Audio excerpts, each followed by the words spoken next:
Assalamualaikum warahmatullahi wabarakatuh. Perkenalkan, nama saya Rosya Ramadhani dari kelas 12 MIPA 2. Di sini saya akan mempresentasikan bab tentang polimer. Dan di slide selanjutnya ada polimer. Polimer adalah rantai berulang dari atom yang panjang, terbentuk dari pengikat yang berupa molekul identik yang disebut monomer. Biasanya ini pun merupakan organik, dan ada juga sih yang sebenarnya dari polimer inorganik. Contohnya ada polimer plastik dan DNA. Dan masuk sekarang ke jenis-jenis monomernya. Jenis-jenisnya itu ada dua ya di sini. Ada homopolimer dan copolimer. Homopolimer adalah polimer yang tersusun dari monomer sejenis seperti PVC, PTFE, and selulosa. Adapun copolimer yaitu polimer yang tersusun dari polimer gak sejenis, contohnya DNA, bakelit, dan melamin. Lanjut ke B, sifat polimer. Sifatnya itu dia sangat beragam. Perbedaan kedua material tersebut terletak pada mudah dan tidaknya, yaitu alami dan sintetik itu dirombak oleh mikroba. Biasanya polimer bahan sintetik akan lebih sulit diuraikan dibanding polimer bahan alami. Perbedaan sifat-sifat polimer tersebut dipengaruhi oleh struktur polimer yang meliputi. Ada juga seperti panjang rantai polimer. Semakin panjang rantai polimer, maka kekuatan titik leleh senyawanya semakin tinggi. Yang kedua, gaya antar molekul.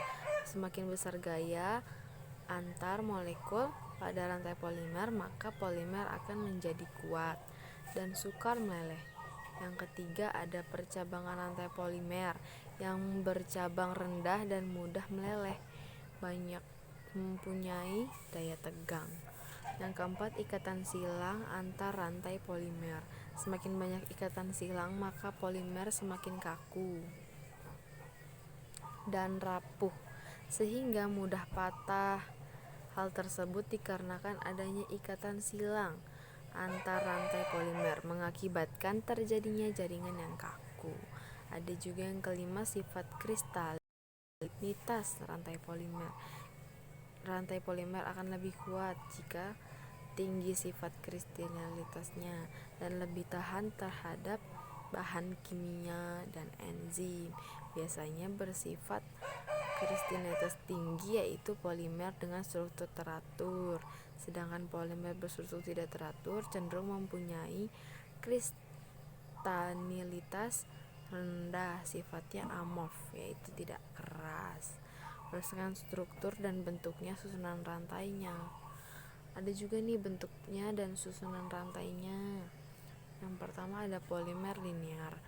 Di sini polimer linear itu adalah polimer yang panjang terbentuk ketika unit monomer bergabung bersama dan melewati unit ulang. Di sini contohnya ada seperti ini. Dia tidak terlalu rumit ya, seperti ya linear pada umumnya, garis-garis gitu. Nih contohnya. Contoh polimernya ada politena, biphenyl klorida. Adapun yang bercabang, dia di sini cabang pada rantai utamanya yang lurus. Polimer ini tidak mempunyai titik leleh, kuat tarik, dan densitas yang rendah dikarenakan adanya percabangan pada rantai. Ini contohnya. Contoh dari polimer ini adalah low density polyethylene LDPE. Yang selanjutnya ada polimer ikatan silang. Ada 3 dimensi yang adanya. Dia dapat menghubungkan 3 dimensi gitu.